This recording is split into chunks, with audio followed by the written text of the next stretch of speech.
YouTube'da ishlagan pulimizdan yetish uchun biza AdSense'ga kiramiz va AdSense'dan platejniy bo'limga o'tamiz.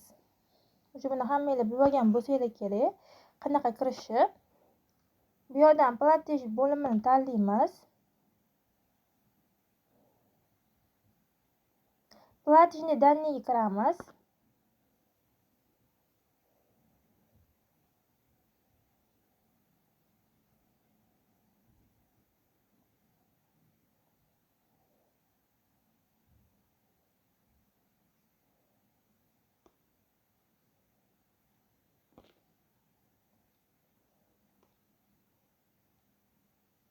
Mana kirdi. Kirganda pastroqqa tushsak, mana способ получения доход turibdi. O'shani ustiga bosamiz.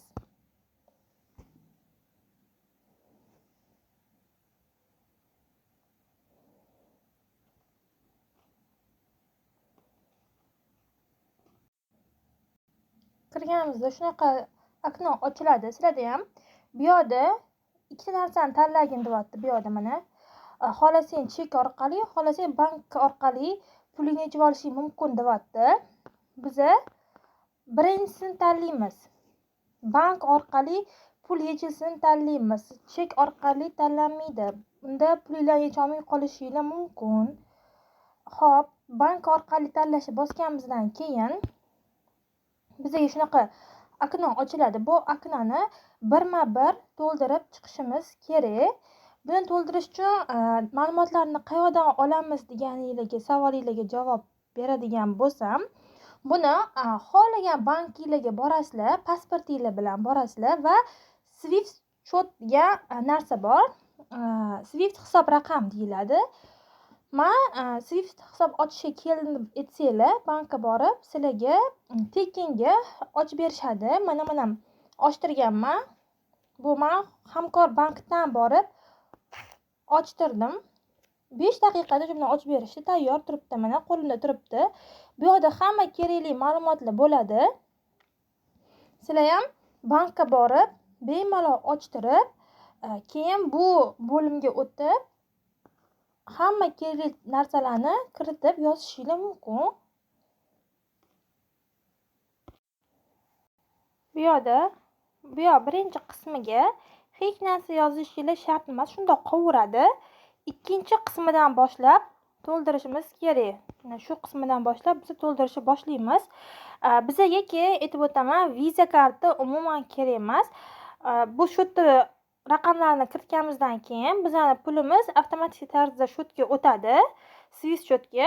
Biza keyin pasportimiz va shu счетimizni olib borib, mana qo'limizga bergan qog'ozni olib borib, o'sha bankka borib pulimizni yechib olishimiz mumkin bo'ladi. Hech qanaqa Visa karta kerak emas bunda bizga.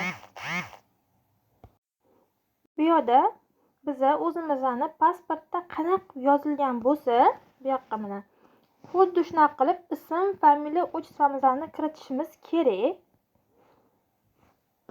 Ikkinchi qismiga, naзвание bank qismiga biza mana olgan счетimizni qaysi bankdan olganimiz o'zi berilgan qog'ozda sizlarda yozilib turadi. Masalan, menda hozir Hamkor bankdan olganman. Shuning uchun menda hozir Hamkor bank deb yozilgan va Hamkor bankim o'zining manzili bo'ladi.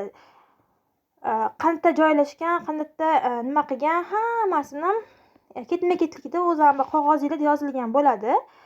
O'shanaqani bankning nomi va manzilini to'liq shu qismiga, mana shu qismga kiritasizlar. O'zi qog'ozingizda hammasi ko'rsatilgan bo'ladi. Shu qog'ozni olsanglar, sizlar bemalol tushunib qilasizlar. Men hozir bitta yozib ko'rsataman bu yoqqa. Tushunib olasizlar degan umiddaman. Mana shunaqa ko'rinishda bo'ladi. Bank nomi va qayerda joylashganini yozasizlar buni. Keyingisiga Swift Big degan joyiga bankni o'zining Swift raqami bo'ladi. Buni ham hozir sizlarga yozaman. Bu Swift, masalan, agar sizlar ham Hamkor bankdan olgan bo'lsanglar, hammada bir xil bo'ladi Swiftda.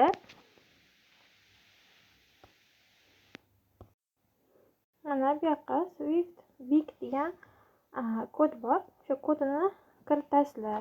Keyingi qiladigan ishinglar nomer счет o'zingizlarga alohida 20 ta sonli xonali raqam berilgan bo'ladi. O'shani kiritasizlar. Keyingisiga shu 20 xonali sonni qaytadan keyingi qatoriga ko'chirib qo'yasizlar.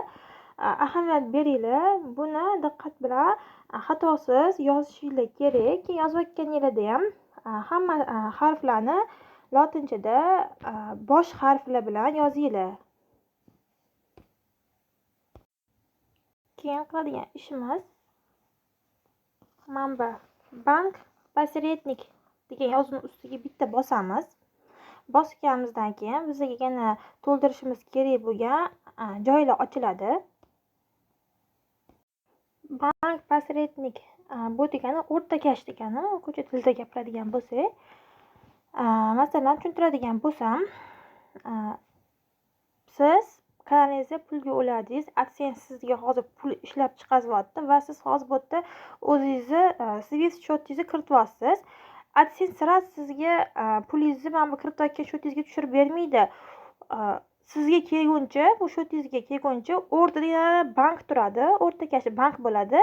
AdSense o'sha o'rtakash bankka pulingizni jo'natadi va o'sha o'rtakash bank sizga mana bu kiritgan счетingizga, hisob raqamingizga pulingizni o'tkazib beradi. Shuning uchun o'rtakashni ham kiritib qo'yishimiz zarur. Men sizlarga hozir yozib ko'rsataman. Yozib bo'lgandan keyin xuddi shuni ko'chirib qo'ysanglar bo'ldi. Mana yozib qo'ydim. Bemalol ko'chirib olsanglar bo'ladi. Mana bu yerda bank nomi, bu yerda Swift kodi. Shuni ko'chirib olsanglar bo'ldi. Mana davomi bor mana. Oxirida at degan harflar ham bor. Shuni ko'chirib qo'ysanglar bo'ldi. Keyingi qiladigan ishimiz bu shart emas, yozishimiz shart emas. Mana bu yerdagi pitichkani belgilab qo'yishimiz kerak, обязательно. Keyin bu yerdagi сохранить tugmasini bossak bo'ladi. Сохранить qilishingizdan oldin yana qaytadan kiritgan ma'lumotinglarni, daninglarni diqqat bilan ko'rib, xato qilmaganmisizlar yo'qmi, shuni tekshirib chiqinglar. Asosiysi, ism familiyanglar pasportdagi bilan bir xil bo'lishi kerak. Keyin sizni bankdagi shu 20 ta xonali raqam bor edi-ku shotinglar. O'sha shotinglar har bitta soni bir xil bo'lishi kerak. Agar bitta sonda adashib qolsanglar ham sizlarning pulinglar havoga uchib ketib qolishi mumkin. Shuning uchun diqqat bilan tekshirib olasizlar. Tekshirganingizdan keyin сохранить tugmasini bosib qo'ysanglar bo'ldi, sizlarning ishinglar bitgan bo'ladi. Shu bilan bizning qiladigan ishimiz tugadi. Endi bu yerdagi mana pullarimiz. Bu yerdagi pullarimiz bizning shotimizga o'tgandan keyin bemalol bankka borib pasportingizni olasiz va shu shot raqamingizni bergan mana Swift qog'ozini olasizlar-da, borib bemalol pulinglarni yechib olsanglar bo'ladi.